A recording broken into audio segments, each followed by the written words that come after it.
Anxiety with Tic Tacs.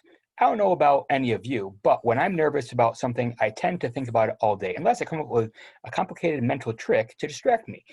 And even then, I'm still actually thinking about the thing by not thinking about it, if that makes any sense. It's like if someone comes up to you and says, all right, now whatever you do, don't think about the color red.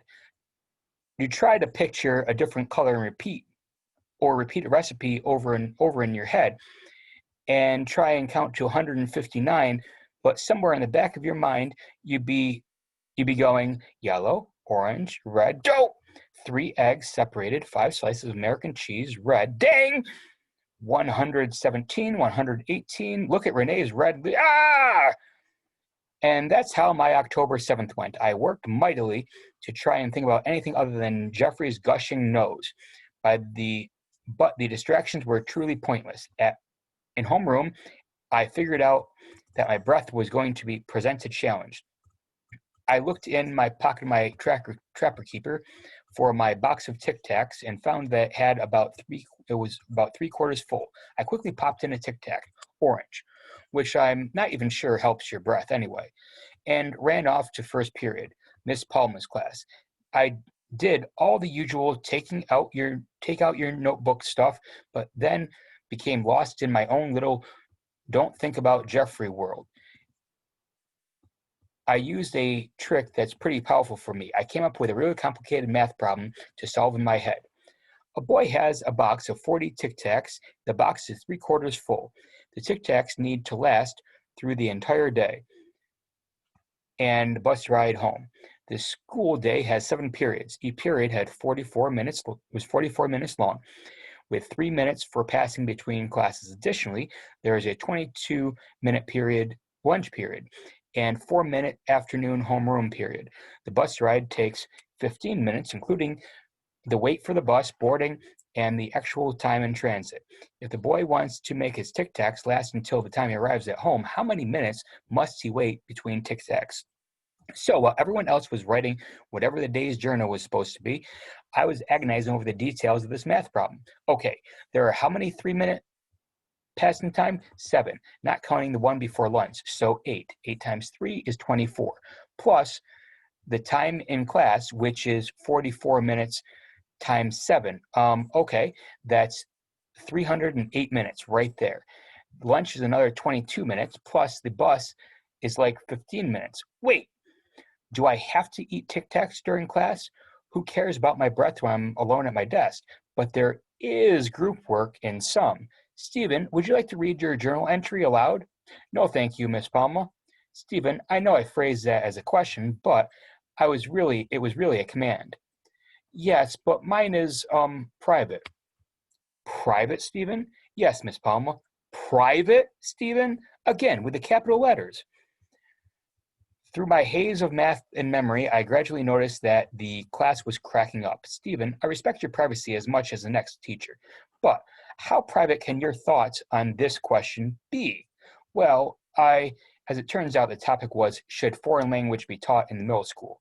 Things like that happened all day. After math, just as I popped in my 7th Tic Tac, Renee Albert said to me, Stephen, you are so, out of it today. Are you suffering some sort of a traumatic head injury or something? Well, sort of.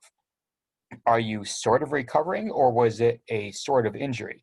Both. My brother fell off a stool this morning, and, oh, sorry, Stephen, I have to go talk to Jenna and Steph. Wait up! While Renee was attractively speed walking away, Annette suddenly appeared next to me.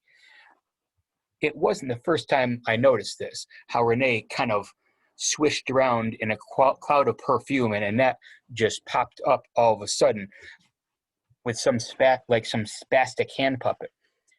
Stephen, I heard about Jeffy. What happened? Annette sometimes watches Jeffrey on the weekends. He fell, and, yeah, I heard you tell the princess that part. Well, he hit his head on the counter, and his nose was bleeding. A lot? Yeah, my mom was charging out with him. My mom went charging out with him.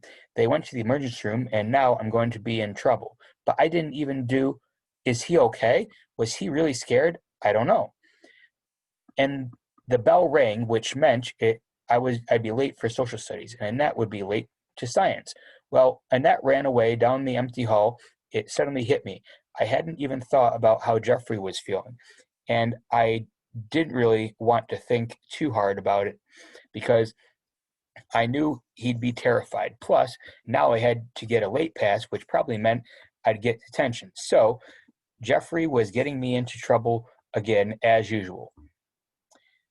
The high point of my day was my drum lesson. We have this thing called opportunity period, or OP. That's the last period of the day, and if you don't owe any work for any of your classes or need tutoring or have detention, you get to do fun stuff. Most of the kids like to go to the gym during OP. The track, the weight room, the pools are all open. If you can play basketball or volleyball too. But some go to art require. And of course, every chance I get, I go to the band room a few times a week. I used to get individual lessons on the drum set with the band teacher, Mr. Watras, during OP. On this particular day, Mr. W got called to the office for something, or I so so I had about 15 minutes to just play drums with nobody else around. I started out with some simple beats. When my hands and feet started to loosen up, I switched over this really complicated Latin rhythm I've been working on.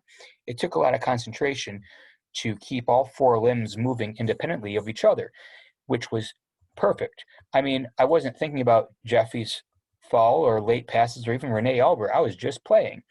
After keeping the beat going for 5 minutes or so, I burst into a big solo. I always think of it that way. Here comes Steven bursting into his big solo. Watch those hands, they're too quick to follow. Holy cow, this kid's a magician.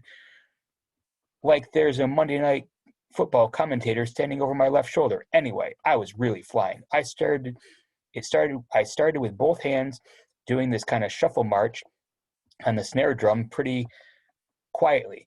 As I gradually got louder, I started flicking little quick notes on the high toms. Then I threw in some big bombs with my bass drum foot.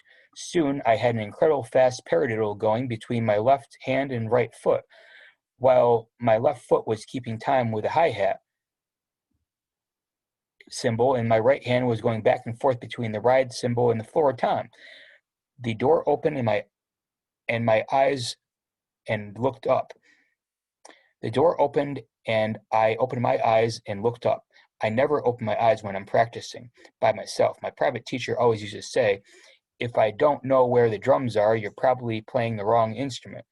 Mr. W was back. Behind him, I could see a few kids I didn't know, probably sixth graders on their way to somewhere, looking in. They started clapping when I looked their way, which was pretty cool. I hadn't been showing off on purpose, but I can't say I minded the applause. I stood up and took a quick bow for them. Mr. W smiled and complimented me on my showmanship. That's another cool thing about music.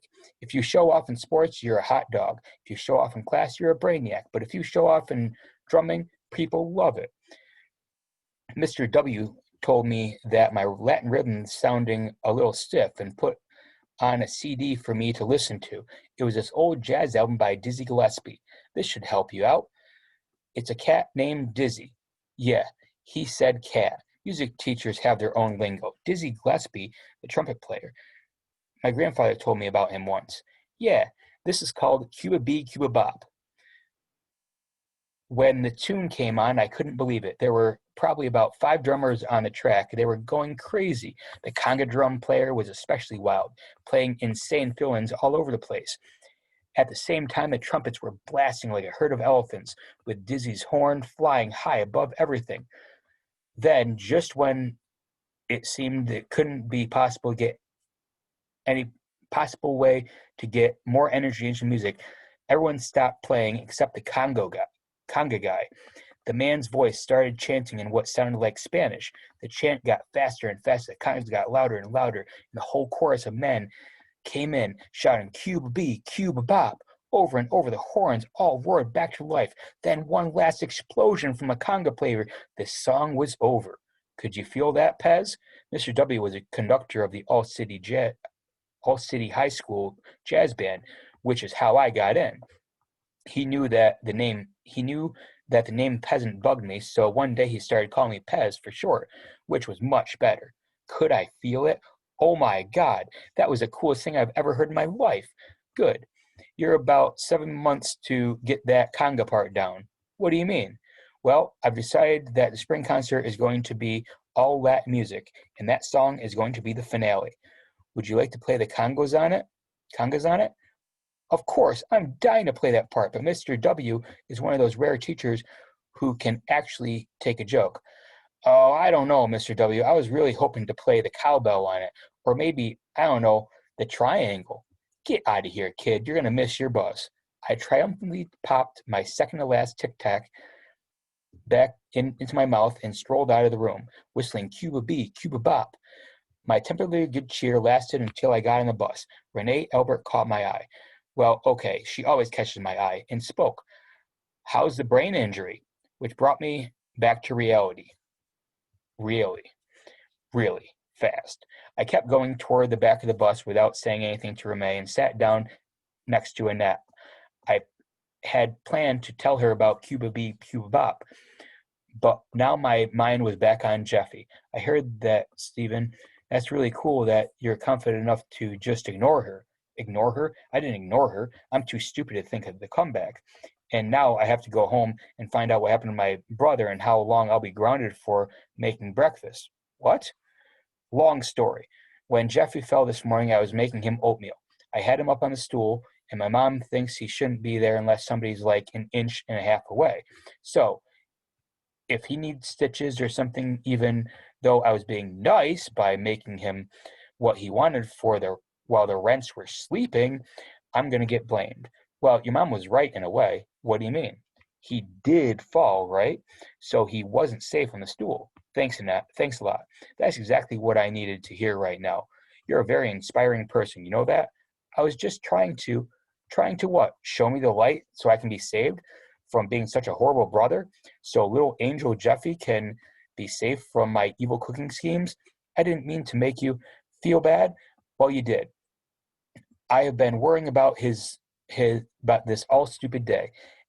By this point, we were pulling to my stop, and I got up in a storm to storm off the bus, but I had to wait while Renee got her stuff together in the middle of the aisle. Plus, Renee took her time walking off the bus, too. So I had to plod along behind her.